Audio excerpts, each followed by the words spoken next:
കഴിഞ്ഞ ദിവസം T V എന്ന് പറയുന്ന ഈ ആരോപണങ്ങളൊക്കെ ശ്രദ്ധയിൽപ്പെട്ടിട്ടുണ്ടാകും. ഗുരുതരമായ ആരോപണങ്ങളാണ്. മുഖ്യമന്ത്രി അടക്കം ഈ BJP കൂട്ടി നിൽക്കുന്നു അടക്കമുള്ള ആരോപണങ്ങളുണ്ട്. എന്താണ് ടി വി എന്നുള്ള ആരോപണങ്ങൾ പറയുന്നത്? ഒരു ഭരണകക്ഷി MLAക്ക് ഗവൺമെൻറ്റിൻ്റെ പ്രവർത്തനം സംബന്ധിച്ച് എന്തെങ്കിലും പറയാനുണ്ടെങ്കിൽ അത് മുഖ്യമന്ത്രിയുടെ ശ്രദ്ധയിൽപ്പെടുത്താനും ഉത്തരവാദപ്പെട്ട മറ്റുള്ളവരുടെ ശ്രദ്ധയിൽപ്പെടുത്താനും കൃത്യമായിട്ടുള്ള മാർഗങ്ങളുണ്ട്. അതിൻ്റെ മര്യാദകൾ പാലിക്കാതെ പത്രസമ്മേളനത്തിലൂടെ കുറേ കാര്യങ്ങൾ വിളിച്ചു പറയുക എന്ന് പറയുന്നത് തീർച്ചയായും ഒരു ഔചിത്യം നിറഞ്ഞ പ്രവൃത്തിയല്ല എന്നാണ് ആദ്യമായിട്ട് പറയാനുള്ളത്. പിന്നെ ഏതെങ്കിലും ഒരു MLA പത്രസമ്മേളനത്തിൽ പറഞ്ഞു എന്നതിൻ്റെ അടിസ്ഥാനത്തിൽ നടപടികൾ സ്വീകരിക്കാൻ ഗവൺമെൻറ്റിന് കഴിയില്ല. മൂർത്തമായിട്ടുള്ള തെളിവുകളുടെയും വസ്തുനിഷ്ഠമായ അന്വേഷണങ്ങളുടെയും അടിസ്ഥാനത്തിൽ മാത്രമേ ഉത്തരവാദിത്തപ്പെട്ട ഒരു ഗവൺമെൻറ്റിന് നടപടികൾ സ്വീകരിക്കാൻ കഴിയുകയുള്ളൂ. ആ രീതിയിൽ തന്നെയാണ് ഗവൺമെൻറ് പ്രവർത്തനങ്ങൾ മുന്നോട്ട് കൊണ്ടുപോവുക. ഇതുവരെ ബഹുമാനപ്പെട്ട മുഖ്യമന്ത്രി അത്തരം കാര്യങ്ങൾ വളരെ ശ്രദ്ധാപൂർവം തന്നെ മുന്നോട്ട് കൊണ്ടുപോയിട്ടുള്ള അനുഭവമാണ് കേരളത്തിലുള്ളത്. ആ പശ്ചാത്തലത്തിൽ അടിസ്ഥാനരഹിതമായ ചില കാര്യങ്ങൾ, വാസ്തവ വിരുദ്ധമായിട്ടുള്ള ചില ആരോപണങ്ങൾ പത്രസമ്മേളനത്തിലൂടെ നിരന്തരം ഉന്നയിച്ചുകൊണ്ട് സെൻറ്റർ ഓഫ് അട്രാക്ഷനായിട്ട് നിൽക്കാൻ വേണ്ടി ഇത്തരം കാര്യങ്ങൾ ഉപയോഗിക്കുക എന്നുള്ളത് ഭരണപക്ഷത്ത് നിൽക്കുന്ന ഒരു MLAക്ക് ആശാസ്യമായിട്ടുള്ള കാര്യമല്ല എന്ന് തന്നെയാണ് പറയാനുള്ളത്. പൂരവുമായി ബന്ധപ്പെട്ടൊക്കെ അദ്ദേഹം ഉയർത്തിയിട്ടുള്ള ആരോപണങ്ങൾ അടിസ്ഥാനരഹിതമാണ് എന്നുള്ളത് സുവ്യക്തമായിട്ടുള്ള കാര്യമാണ്. BJPയുമായിട്ടൊരു ബാന്ധവത്തിനും പോകേണ്ട കാര്യം CPIMനില്ല. ഇന്ന് അഖിലേന്ത്യാ അടിസ്ഥാനത്തിൽ BJP RSS വർഗീയവാദ ശക്തികൾക്കെതിരായിട്ട് വിട്ടുവീഴ്ചയില്ലാത്ത നിലപാട് സ്വീകരിച്ചുകൊണ്ട് ഏറ്റവും ശക്തമായിട്ട് ഫൈറ്റ് ചെയ്ത് നിൽക്കുന്ന പ്രസ്ഥാനമാണ് CPIM. അത് അൻവറിന് കൃത്യമായിട്ട് മനസ്സിലാക്കാൻ സാധിച്ചിട്ടില്ലെങ്കിൽ അദ്ദേഹത്തിൻ്റെ വ്യക്തിപരമായിട്ടുള്ള പോരായ്മയാണത്.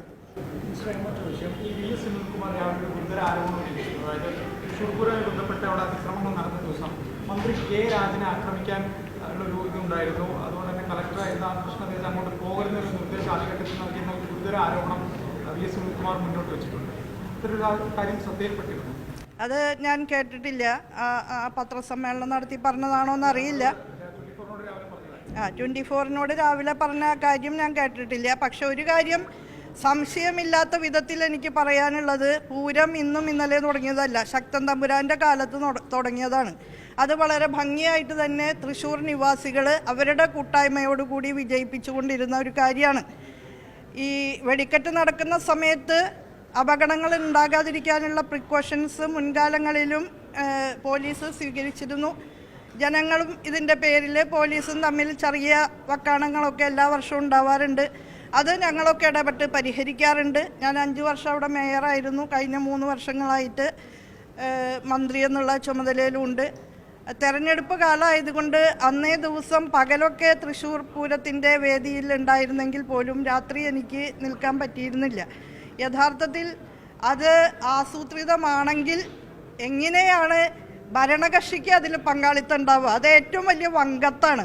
കാരണം ഭരണത്തിൻ്റെ ഉത്തരവാദിത്വം വഹിക്കുന്ന ഒരു കക്ഷി ഏറ്റവും ജനപ്രിയമായ ലക്ഷക്കണക്കിന് ആളുകൾ വന്നു ചേരുന്ന ഒരു ഉത്സവം കലക്കാൻ ആസൂത്രണത്തിൽ പങ്കുകൊള്ളും എന്ന് പറഞ്ഞാൽ അത് വിശ്വസിക്കാൻ സാമാന്യ ബുദ്ധിയുള്ളവർക്ക് പറ്റില്ല എന്നുള്ളതാണ്.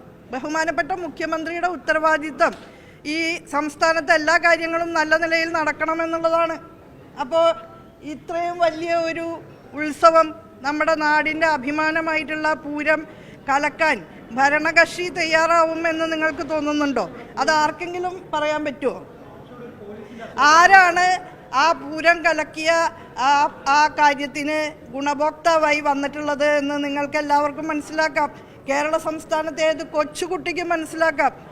അത് ഒരു ആസൂത്രിതമായിട്ടുള്ള അസംബന്ധ നാടകമായിരുന്നെങ്കിൽ അതിൻ്റെ പിന്നിൽ ആരാ പ്രവർത്തിച്ചിട്ടുള്ളത് എന്നും ആരാണ് അതിൻ്റെ ഗുണഭോക്താവായി വന്നിട്ടുള്ളത് എന്നും സാമാന്യ ബുദ്ധിയുള്ള യുക്തിബോധമുള്ള ഏതൊരാൾക്കും ആലോചിച്ചാൽ മനസ്സിലാക്കാൻ സാധിക്കും. അതിന് ഭരണകക്ഷിയോ മുഖ്യമന്ത്രിയോ ഒക്കെ പ്രതി ചേർക്കുന്നതും ഏതെങ്കിലും തരത്തിലുള്ള ഗൂഢാലോചന BJPയുമായി നടത്തിയെന്നൊക്കെ പറയുന്നതും അത്യന്തം പ്രതിഷേധാർഹമാണ്. ഞങ്ങളൊക്കെ വളരെ ബുദ്ധിമുട്ടി തന്നെ പ്രവർത്തിച്ച് വന്നവരാണ്. അപ്പോൾ തീർച്ചയായിട്ടും നല്ല ഖേദമുണ്ട് ഇങ്ങനെ പറഞ്ഞുണ്ടാക്കാൻ ഒരു ഭരണകക്ഷി MLA മുൻകൈ എടുക്കുന്നത് തീർച്ചയായും പ്രതിഷേധാർഹമാണ്. അതെ, അത്തരം കാര്യങ്ങളൊക്കെ പരിശോധിച്ച് റിപ്പോർട്ടൊക്കെ സമർപ്പിച്ചിരിക്കുകയാണല്ലോ. ആ റിപ്പോർട്ടിൻ്റെ ചില ഭാഗങ്ങളെ സംബന്ധിച്ച് കൂടുതൽ വിശദീകരണം ആവശ്യപ്പെട്ടിരിക്കുകയാണ് മുഖ്യമന്ത്രി. അത് കിട്ടുന്നതോടുകൂടി ആരൊക്കെയാണ് അതിൽ കുറ്റക്കാരായിട്ട് വന്നിട്ടുള്ളത് എങ്കിൽ അവർക്കെതിരെ മാതൃകാപരമായിട്ട് തന്നെ നടപടി സ്വീകരിക്കും. ആരെയും രക്ഷിക്കേണ്ട ബാധ്യതയൊന്നും ഈ ഗവൺമെൻറ്റിനില്ല, ആരും തെറ്റിദ്ധരിക്കേണ്ട. തീർച്ചയായിട്ടും പരിശോധിക്കേണ്ടതാണ്.